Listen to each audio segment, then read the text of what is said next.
Fern की यूँ तो मेरे पास तमाम एक्जॉटिक और रेयर वैरायटीज़ हैं, पर आज की वीडियो में फर्न की पॉपुलर सिंपल वैरायटीज़ की केयरिंग टिप्स, उनके लिए मिट्टी और उनके प्रोपगेशन को किस तरह से करें, इस पे बात करूंगी। नॉर्मली लोग फर्न को डिवाइड करके प्रोपगेट करते हैं, पर मैं आपको एक बड़ा इंटरेस्टिंग मेथड बताऊंगी जिससे आप फर्न के बेबी प्लांट्स भी तैयार कर सकते हैं। क्योंकि फर्न में सीड्स नहीं होते हैं, ये हम सब जानते हैं, और ना ही इनमें फ्लावर होते हैं।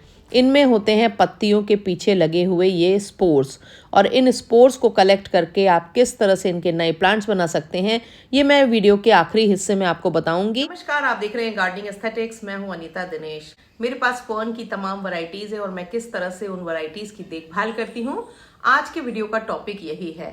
और फर्न एक ऐसा प्लांट है जो ना सिर्फ हमारे वातावरण को शुद्ध करता है, बल्कि इसके बहुत सारे मेडिसिनल यूसेस भी हैं। अगर आप इसको अपने यहाँ लगाते हैं तो ये आपके आसपास के वातावरण को शुद्ध करता है। इतना ज्यादा लश ग्रीन होता है कि ये आपके गार्डन में ग्रीनरी को ऐड करता है। और अगर आप इसको हैंगिंग बास्केट्स में लगाते हैं तो इतनी फुल और खूबसूरत बास्केट तैयार होती हैं कि देखने वाले वाह कर बैठते हैं।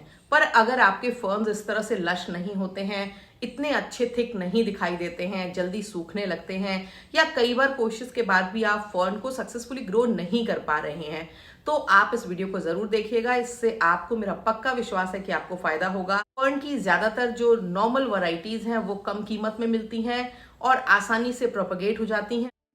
इस वीडियो में मैं जिन फर्न वैरायटीज की बात करूंगी वो बारीक पत्तियों वाली हैं, जैसे कि tree fern, Boston fern, golden fern, rabbit foot fern, maiden hair fern, curly fern, fish tail fern, button fern, peacock fern और ब्लू फर्न। इन वैरायटीज़ को एक तरह की मिट्टी, एक तरह की केयर की ज़रूरत होती है। कुछ फर्न चौड़ी पत्तियों वाले और रोजेट शेप के होते हैं, जैसे कि cobra fern, bird nest fern. इनकी जो तो केयरिंग होती है वो थोड़ी डिफरेंट होती है, उस पर कभी और बात करेंगे। आज इन बारीक पत्तियों वाले फर्न के बारे में बात करेंगे। फर्न की केयरिंग में दो सबसे ज़्यादा इंपॉर्टेंट चीज़ जो होती है वो होती है उनका प्लेसमेंट और उनकी मिट्टी। अगर ये दोनों काम सही हो गया तो आपके फर्न अच्छे चलते रहेंगे। क्योंकि फर्न एक ऐसे प्लांट हैं जो दुनिया में जब डायनासोर्स भी नहीं पाई जाती थी तब से पाए जाते हैं और आज तक पाए जा रहे हैं। इसका मतलब है कि इनमें एडेप्टेशन बहुत ज़बरदस्त होता है, यानी कि ये किसी भी परिस्थिति में खुद को ढाल लेते हैं। और आप किसी भी एरिया में जाएंगे, कहीं पर भी जाएंगे, फर्न की वैरायटीज़ अलग अलग आपको दिखाई दे जाएंगी। इसलिए सबसे इम्पॉर्टेंट चीज़ है इनकी मिट्टी। मैं अक्सर वाइल्ड लाइफ सेंचुरीज़ में जाती रहती हूँ और काफ़ी सारी ऐसी वाइल्ड लाइफ सेंचुरीज़ हैं जो नॉर्थ इंडिया में हैं, और यहाँ के जो फॉरेस्ट होते हैं वो उतने ह्यूमिड नहीं होते, फिर भी उनमें भी बहुत ज़्यादा बड़ी तादाद में फर्न की कुछ वैरायटीज़ पाई जाती हैं और ये बहुत अच्छे से फ्लरिश कर रही हैं। इसका मतलब ये है कि मिट्टी जो है वो बहुत इंपॉर्टेंट है। नॉर्मली हम एक अच्छी वेल ड्रेनिंग सॉइल में फर्न को लगा रहे हैं, वो उसके लिए पर्याप्त नहीं है। क्योंकि आप ये सोचिए कि जंगल में क्या होता है, लकड़ी के टुकड़े होते हैं, लकड़ी के कोयले के टुकड़े होते हैं, सड़ी गली पत्तियां होती हैं और जानवरों की बोन्स होती हैं और तरह तरह के माइक्रो ऑर्गेनिजम्स होते हैं। तो इसका मतलब ये है कि मिट्टी में ये सब चीज़ें होनी ज़रूरी हैं। ह्यूमस रिच होना मिट्टी का ज़रूरी है, मिट्टी में नमी की ज़रूरत है, और इसके साथ ही साथ आपको उन तमाम चीज़ों को ध्यान रखना पड़ेगा जो एक जंगल के वातावरण में पाई जाती हैं। तो यही सोच के मैंने कुछ अमेंडमेंट्स किए अपने फर्न की मिट्टी में, और मैंने उनमें थोड़ी सी लकड़ी के टुकड़े ऐड किए।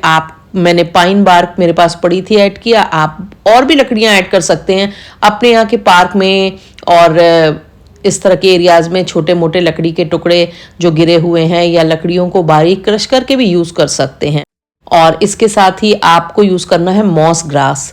अगर आपके पास मॉस ग्रास ना हो तो उसको कोकोपीट से रिप्लेस कर सकते हैं। और खाद में सबसे ज़्यादा इम्पॉर्टेंट है, आप यूज़ करिए लीफ मोल्ड, यानी कि पत्ती की खाद। और नहीं हो तो नीचे एक लेयर गमले में सूखी पत्तियों की डाल दीजिए, वो धीरे धीरे लीफ मोल्ड में कन्वर्ट होती रहेगी। एक मुट्ठी वुड चारकोल ऐड करना है। आप एक चीज़ का ध्यान रखिए, अगर आपके प्लांट पॉट में लगे हुए चल रहे हैं, भले ही बहुत अच्छे नहीं हैं तब भी, तो उनमें मिट्टी रिप्लेस करने की जगह आप उनमें एक एक मुट्ठी चारकोल को ऐड कर दीजिए। और आप देखिए कि आपके प्लांट की सॉइल में ये चेंज आते ही आपके फर्न की क्वालिटी में बहुत बड़ा चेंज आएगा। वो वैसे ही हो जाएंगे जैसे आपको मेरे दिखाई दे रहे हैं। और अगर आपको नए प्लांट करने हैं तो मिट्टी में ये अमेंडमेंट्स यूज कीजिए। आप देखिएगा कि आपके फर्न बहुत अच्छे से पूरे साल थ्राइव करेंगे। देखिए, आ जाती है बात प्लेसमेंट की। प्लेसमेंट बहुत ज़्यादा इंपॉर्टेंट है। अगर आपने प्रॉपर प्लेस पे रखा तो आपका फर्न बहुत अच्छे से ग्रो होगा। एक तो बड़ा मिसकंसेप्शन है कि बहुत ज़्यादा अंधेरी जगह पे या बहुत सारा पानी फर्न को चाहिए। बिल्कुल भी नहीं। आप ये देखिए कि अगर आप इनको ईस्ट में, जहाँ पर मॉर्निंग सन आता है, या फिर नॉर्थ में खुले में, जहाँ पर पूरे दिन लाइट तो रहती है पर हार्श सन नहीं होता है, और यहाँ तक कि मैंने अपने फर्न साउथ में लगा रखे हैं इतनी गर्मी में भी, पर मैंने लेयरिंग के वजह से सबसे नीचे वाले हिस्से में फर्न लगाया है और ऊपर दूसरे बड़े प्लांट्स हैं, यानी कि वो दब जाते हैं, अच्छी खासी रोशनी मिलती है। और वो साउथ में मई जून के महीने में भी बिना जले, बिना उनकी पत्तियां क्रिस्प हुए बहुत शानदार ढंग से दिख रहे हैं, और उल्टे उनकी पत्तियों में कलर और उनकी पत्तियों की हेल्थ ज्यादा बेहतर दिख रही है। आप ये देख सकते हैं इसमें। तो इसका मतलब ये है कि सनलाइट मॉडरेट होनी चाहिए, पर आप एकदम से अंधेरे में, एकदम से नमी वाली जगह, एकदम कोने में इनको मत रखिएगा। आज जो इन वैरायटीज की केयरिंग बता रही हूँ, ये सारी वैरायटीज को रोशनी चाहिए। एकदम से आप अगर इनको अंधेरे में रख देंगे तो ये उतने अच्छे थ्राइव नहीं करेंगे। पर यह भी बात सही है कि एकदम से आपने खुले में एकदम सीधी साउथ फेसिंग एरिया में रख दिया तो जलेगा। पर आप जैसे मेरी तरह इस तरह से लेयर्स बना के नीचे वाले लेयर्स में घुसा के रख देंगे, यानी कि इनके प्लांटर को धूप नहीं लगे और इनकी रूट्स को धूप नहीं लगे, पर इनकी पत्तियों को धूप लगे, तो आप देखिए कि बेस्ट फर्न्स ग्रो होंगे। तभी प्लेसमेंट में ही मैंने आपको सनलाइट बता दी। अब वाटरिंग की बात करते हैं। आप अगर फर्न के लिए अपनी मिट्टी में कोकोपीट लगाते हैं, या आप बाजार से हैंगिंग बास्केट में लगे हुए फर्न लाते हैं जिसमें कि अच्छी तादाद में कोकोपीट मिली होती है, तो आपको पानी बहुत ज़्यादा नहीं डालना है, क्योंकि अक्सर फर्न जो मर रहे हैं वो ये सोच के कि इनको ह्यूमिडिटी और नमी चाहिए और हम पानी ज़्यादा डाल दे रहे हैं। देखिए, ह्यूमिडिटी और नमी एक अलग चीज़ है। आपको ऐसे वातावरण में रखना है जहां पर मॉइस्चर का लेवल हाई हो, एटमॉस्फेरिक मॉइस्चर ज़्यादा हो, पर हमें उनमें रोज रोज अगर हम बहुत पानी डालेंगे तो उनकी रूट रॉट होने लगेंगी। आपने देखा होगा फर्न कहाँ लगे होते हैं, पतली दरारों में लगे होते हैं। नाली के कॉर्नर में देख लेंगे, पहाड़ों की दरारों में देख लेंगे, कहीं भी दीवार की दरारों में जहां नमी रहती है और बहुत तेज सीधी धूप नहीं पड़ती है, वहां आपको फर्न उगते दिखाई देंगे। इसका मतलब है कि हमको पानी ज्यादा नहीं देना है, मिट्टी में नमी वाले एजेंट डालिए और अपने प्लांट को एक ऐसी जगह रखिए जहां पर ह्यूमिडिटी हो। जैसे अगर आपने लोटस पॉन्ड लगा रखा है या कुछ वाटर प्लांट्स लगा रखे हैं, उनके आसपास आप फर्न को लगा के देखिए और आप देखिए बहुत अच्छे ग्रो होंगे। और फर्न की एक बहुत बड़ी खासियत ये भी है कि आप अपने ह्यूमिडिटी लविंग प्लांट के संग अगर इनको लगा देते हैं तो ये उन प्लांट को भी ह्यूमिडिटी प्रोवाइड करते हैं। अब बात कर लेते हैं इनके प्रोपगेशन की। फर्न को आप देखिए इस तरह से इनके छोटे छोटे नीचे रूट नोड्स होते हैं, इनसे निकाल करके आप इनको लगा सकते हैं। आप अपने बड़े प्लांट्स को 2 भागों में डिवाइड करके लगा सकते हैं, पर आपको पता है, जो लोग मेरे वीडियो देखते होंगे जानते होंगे कि मैं एक अच्छे भले प्लांट को खोल करके डिवाइड करने में उतना बिलीव नहीं करती हूँ। तो इस तरह से छोटे छोटे पोर्शंस को इस तरह से पीछे से निकालते जाइए और नए प्लांटर्स में लगाते जाइए। एक भरा हुआ प्लांटर बरसात में आराम से तैयार हो जाएगा और स्पेस भी मिला रहेगा आपके प्लांट्स को फैलने के लिए। पुराने प्लांटर जिसमें से आपने इनको निकाला होगा उसमें भी थोड़ा स्पेस बनेगा और उसमें नई ग्रोथ होगी।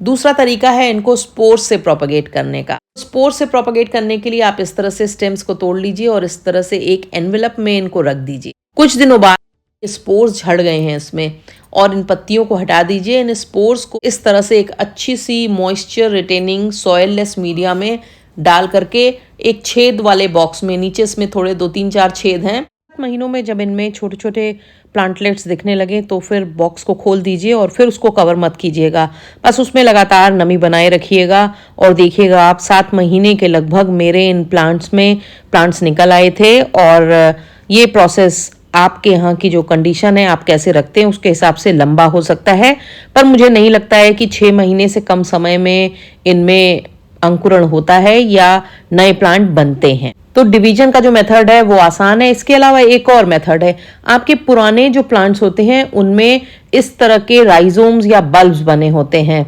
और ये जो बल्ब होते हैं अगर इनमें छोटे छोटे से 1-2 रूट्स भी बने रहेंगे तो इनमें नए प्लांट उगने के चांसेस होते हैं।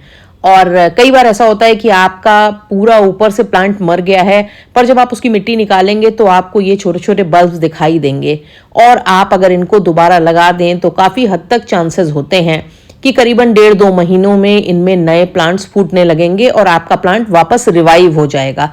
ये बात बहुत नोट करने लायक है। अगर आपका प्लांट पूरी तरह से खत्म हो गया हो तो भी आप उसके एक बार सॉइल को निकाल करके चेक करिएगा, और उसमें अगर इस तरह की गांठें दिख रही होंगी तो इनको छोटी सी एक आध रेशे जैसी भी रूट होगी तो भी चलेगा, और इस तरह से मिट्टी में अच्छे से लगा दीजिएगा या दोबारा उसी पॉट में कायदे से लगा दीजिए। नमी को बनाए रखिए, थोड़ा सा ऑर्गेनिक मैटर डालिए और थोड़े से चारकोल के टुकड़े, और उसके बाद हो सकता है कि करीबन 1 महीने में आपका प्लांट पूरी तरह से दोबारा रिवाइव कर जाए। आपको ये क्यूरियोसिटी तो हो ही रही होगी कि मेरे इतने लश ग्रीन जो प्लांट्स हैं फर्न के, उनमें मैं डालती क्या हूँ, मिट्टी कैसे बनाई है, ये मैंने आपको बता दिया। इसके अलावा फर्न को बहुत ज़्यादा फर्टिलाइज़र की ज़रूरत नहीं है। ऑर्गेनिक मैटर इनके लिए अच्छा होता है। जितना ज़्यादा ऑर्गेनिक मैटर मिट्टी में मिला होगा, फर्न उतने ही बेहतरीन ढंग से ग्रो होंगे। 1 मुट्ठी लकड़ी का कोयले का चूरा आप अपने फर्न के सारे प्लांट्स में बिल्कुल डाल दीजिए, और रीपॉटिंग करने की ज़रूरत नहीं है। अगर आपके फर्न ठीक चल रहे हैं या उतने अच्छे नहीं भी हैं तो भी ज़रूरत नहीं है तो रिपॉटिंग मत करिए। ऊपर से लकड़ी के कोयले के कुछ टुकड़े, थोड़े बहुत पत्ती की खाद और थोड़ा बहुत लकड़ियों के टुकड़े या लकड़ियों की छीलन, कुछ भी अच्छे से साफ करके और इसमें डाल दीजिए, और फिर आप देखिए आपके फर्न बहुत अच्छे से बढ़ेंगे। 1 चम्मच बोन मील को आप रेगुलरली यूज़ कर लिया करें हर तीसरे चौथे महीने पे, और एक आदर्श नेचुरल सॉयल बन जाएगी फर्न के लिए। जैसा फर्न अपने नेचुरल हैबिटेट में ग्रो होता है, उस तरह की स्थितियां अगर आप उसको दे देंगे तो वो उतना ही खुश और हैप्पी ग्रो होगा जितना वो वहाँ पर होता है। बहुत ज़्यादा केमिकल फर्टिलाइजर्स डालने की ज़रूरत नहीं होती है, सिर्फ और सिर्फ अच्छी देखभाल से इसमें फ़ायदा होता है। और बायोचार का फ़ायदा ये होता है कि यानी कि जल्दी डिकम्पोज नहीं होता है, और कॉन्स्टेंटली मॉइस्चर की, कॉन्स्टेंटली माइक्रोन्यूट्रिएंट की सप्लाई आपके प्लांट्स को मिलती रहती है। आप चाहें तो साल में 2-3 बार इनमें 1-1 चम्मच माइक्रोन्यूट्रिएंट पाउडर या ग्रैन्यूल्स डाल सकते हैं। वो इनको एक बैलेंस फर्टिलाइज़र प्रोवाइड करेगा और आपके प्लांट बहुत अच्छे से ग्रो होते रहेंगे। आगे किसी वीडियो में मैं आपको हैंगिंग बास्केट्स में फर्न कैसे लगाएं और कैसे उसको मेंटेन करें बताऊंगी। साथ ही साथ आपको कुछ फर्न की ऐसी वैरायटीज़ भी दिखाऊंगी जो बहुत रेयर और एग्जॉटिक हैं और मेरे कलेक्शन में है। आपने मेरे चैनल को सब्सक्राइब नहीं किया है तो मेरी गुजारिश है कि मेरे चैनल को सब्सक्राइब करें, बेल आइकन ज़रूर दबा लीजिएगा ताकि गार्डनिंग से जुड़े हुए मैं जो भी अपडेट करूँ वो झटपट आप तक पहुँचे। मेरे वीडियो पसंद आया करे तो उनको लाइक करना, उनको अपने गार्डनिंग लविंग फ्रेंड्स के संग शेयर करना बिल्कुल भी मत भूला करें, और साथ ही साथ बेल आइकन जरूर पुश कर लें ताकि जैसे ही कोई अपडेट हो आपके पास नोटिफिकेशन पहुंचे। Thank you very much.